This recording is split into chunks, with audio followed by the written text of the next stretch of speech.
Hello everyone, the CD Spin.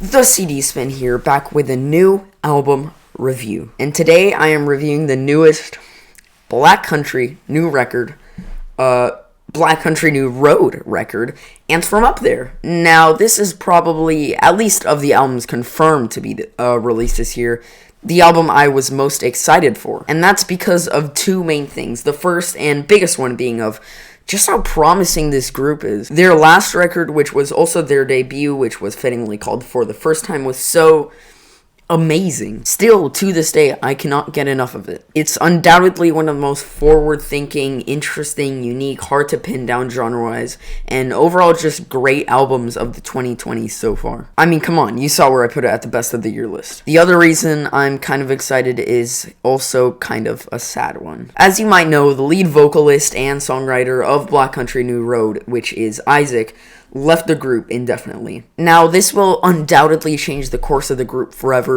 with Isaac just being such a great songwriter in every way. I'll talk more about that later. It'll be hard to fill in his shoes. However, I speak for most people when I say that mental health comes before anything, so I'm kind of just glad that Isaac is taking new roads, so to speak. But anyway, let's get into this review. After a little short, minute-long, colorful little intro called Intro, literally, we have the single Chaos Space Marines. And man, does this track kick ass. It's immediately more colorful sounding than really anything off of For the First Time. And I just love this track. One of my favorite singles of 2021.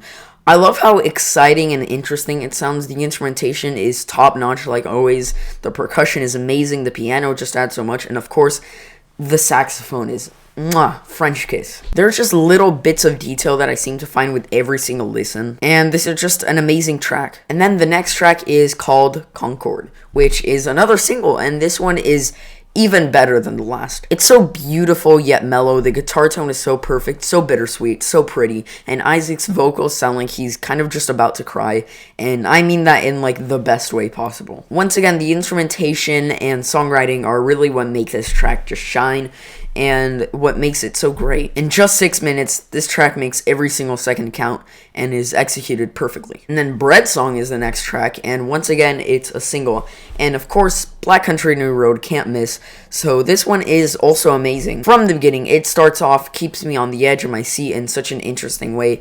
It crescendos into such a lush and beautiful track and quickly changes into a different motif, which is something that is so admirable about Black Country New Road. Their ability to go from one section of a song to another in such an incredibly polished and simple way to where it's almost undetectable. Also, going into this track, I didn't really understand why it would be called Bread Song, but the title refers to this amazing metaphor of basically eating toast in someone's bed and leaving crumbs, meaning that while you are in someone's bed having this intimate moment, you will leave behind undesirable parts of your character, which are the crumbs. But yeah, no, Bread Song is just such a great track. Good Will Hunting is the next track, and not a single this time. It's so amazing. I mean, it just sounds so tight, and I mean, it has Billie Eilish style. That was a really badly executed joke, I'm sorry. But something about this track is just so nice sounding. That's something about all these tracks on this album. They're also joyous yet mellow and beautiful. It just amazes me that this group in this day and age are doing something like this. The progression and structure of this track is perfect too. It's structured so loosely yet perfectly and tightly.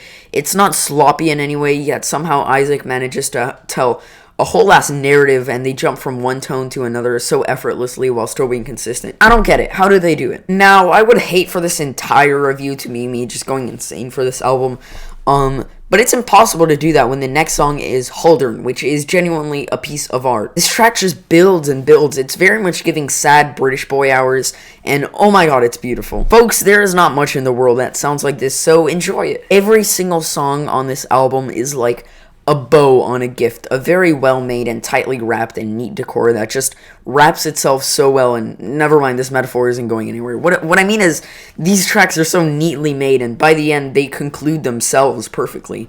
There isn't a moment where I'm bored. And then there is Mark's Theme, which is a very beautiful and interesting instrumental track that seeps into my ears so beautifully. It's short, It's not much, but oh my god, if this track isn't a breath of fresh air. And then the place where he inserted the blade is the next track, and it's so beautiful and sad, but so emotionally honest and communicates itself amazingly. It sounds so mellow and buttery to the ears. It's pure pleasure to listen to. Isaac's vocals, like always, are so raw, so emotional, and resonate with me so well.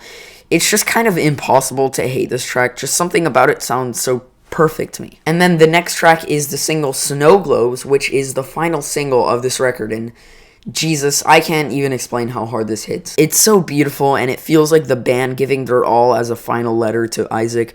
There isn't much that I can describe about it to you.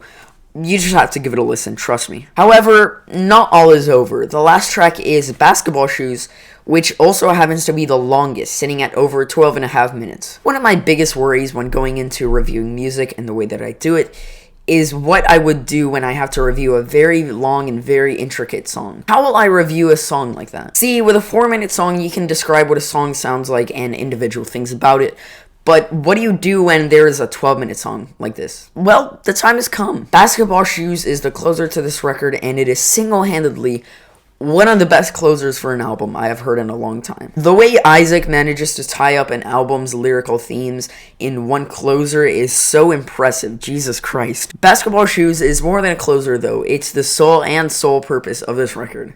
It's kind of what it all led to. It never finishes, it just keeps adding more and more, each piece of the song feeling like it's something bigger. To be honest, this is all a way of me to say stuff without actually breaking down the song, because you just need to listen to it. However, strictly in the context of the record. And that's really all I have to say about Basketball Shoes. So, how do I conclude this record that I'm raving about? It's pretty good. Like to decent 7. I'm kidding, of course. That would be disgraceful. And From Up There is such an amazing follow-up to an already amazing and special record. It's the perfect final goodbye. Jesus Christ. Message to Isaac, and will undoubtedly go down as one of my favorite records of not just this year, but this decade. I'm feeling a strong 9 to a 10 on this record, and that's about it, guys. Peace.